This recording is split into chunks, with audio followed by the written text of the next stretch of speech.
90% ભરાયો। રાજકોટમાં ફરી ધોધમાર વરસાદ શરૂ, હેઠવાસના ગામોને સાવચેત રહેવા સૂચના। 18 જિલ્લામાં ભારે વરસાદનું એલર્ટ। હવામાન વિભાગે રાજ્યમાં આજે ભારે વરસાદની આગાહી કરી છે। ગુજરાતના 18 જિલ્લાઓ અને 3 કેન્દ્ર શાસિત પ્રદેશમાં યલો એલર્ટ અપાયું છે।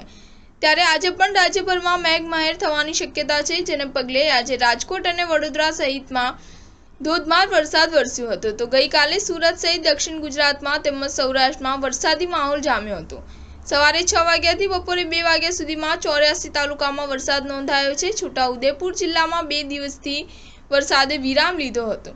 ત્યારે આજે બપોરે પાવી જેતપુરમાં અચાનક વાદળો છવાઈ ગયા હતા અને જોતજોતામાં ધોધમાર વરસાદ ખાબક્યો હતો। લગભગ 20 મિનિટ સુધી વરસાદે જોરદાર ધબડાટી બોલાવી હતી। આ ધોધમાર વરસાદને પગલે વાતાવરણમાં ઠંડક પ્રસરી ગઈ હતી। આ વરસાદને પગલે ખેડૂતોમાં પણ ખુશી જોવા મળી રહી છે। રાજકોટ જિલ્લાના આજી 2 સિંચાઈ યોજનાના ઉપરવાસમાં પડેલા ભારે વરસાદના કારણે ડેમ 90% ભરાઈ ગયો છે, જેથી ડેમ પૂર્ણ ભરાતા રૂલ લેવલ સપાટી જાળવવા ગમે ત્યારે પાણી છોડવામાં આવશે।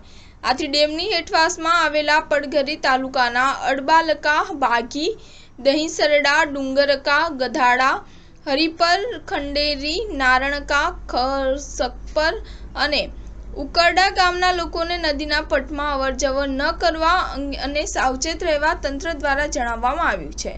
સ્ટાર ન્યૂઝ 7 હંમેશા સચ્ચાઈની સાથે।